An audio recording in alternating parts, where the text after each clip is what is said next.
Well, Brian, apparently the possibility has arisen of playing NBA games without fans in the arena just to be safe because of coronavirus. Have you thought about what that might be like? Who? Who? Who what? Who what? We play games without the fans? Yeah. No, it's impossible. I ain't playing. This is LeBron James's initial response to the drastic countermeasures suggested by the NBA in response to the potential pandemic that is COVID-19. Now, that was going to be my first introduction into the potential effects of the coronavirus, written the day before the suspension. But, of course, things happen fast in this league, just as they do with pandemics.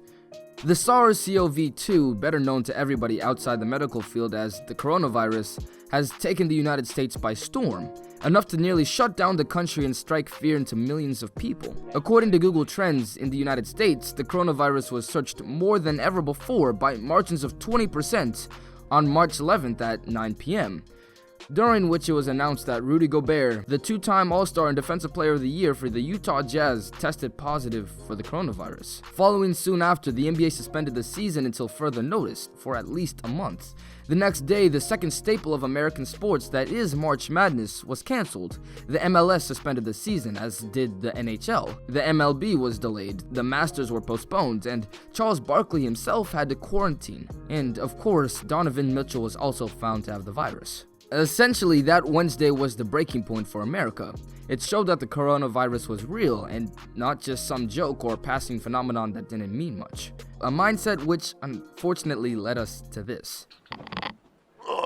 Rudy Gobert, patient zero for the National Basketball Association and essentially the man who served as the flag marker for all the chaos in the United States, was just like many other Americans, unbelieving that the virus could affect the bubble that is this nation and that somebody like him could get it.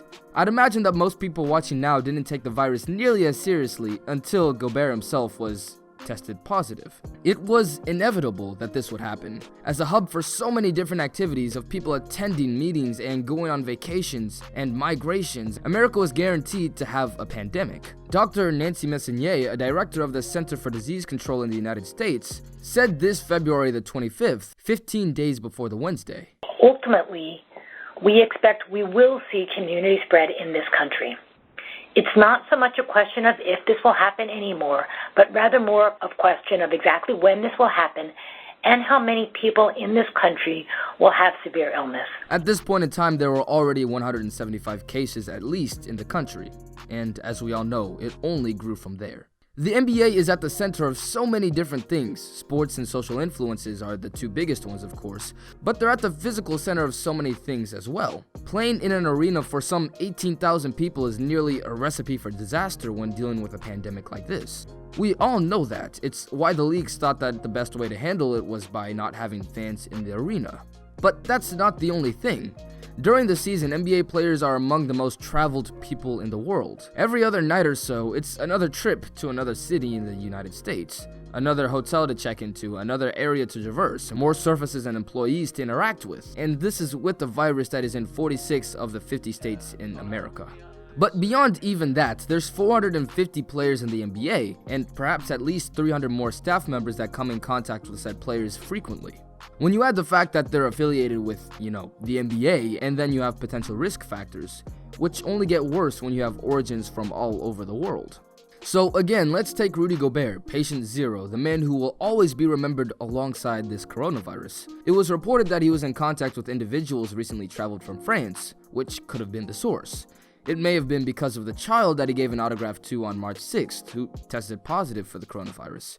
It may have been many other different factors that we don't know about, given the obvious carelessness that he demonstrated. And by the way, quick thing here about the whole microphone thing. While sure it was a real bad look on Gobert, putting his hands all over the mic was hardly a dangerous move. The only way, as far as scientists know, that it would have transmitted is that if he had breathed into or coughed into his hands or something. We know only that the coronavirus is spread through the air with 3 ways of in-person transmission: coughs, sneezes, and breathing. The only other way to get the disease that's known is by touching a surface that an infected person contaminated with their breath in some way, and then touching your face. So yes, Rudy was not smart for being so ignorant of the virus, but he definitely wasn't being dangerous either. In the grand scheme of things, Rudy Gobert did not start all of this.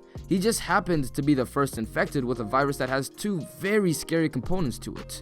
One, you don't know when you're contagious, and two, you're a lot more contagious than you would think.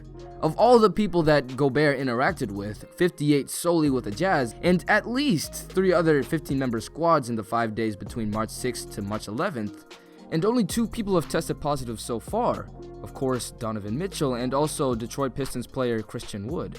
So in some regards, this was the best case scenario. As the league continued on in a regular fashion, the closer it was to inevitable that someone would be infected, which would put the entire NBA in danger.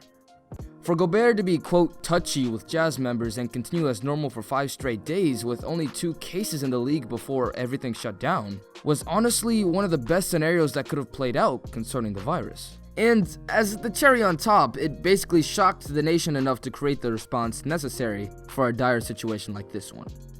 Rudy Gobert was only a casualty of the American mindsets, or more likely human nature. The notion that things aren't that bad, only until it affects you. Make sure you're washing your hands, everybody, and thanks for watching.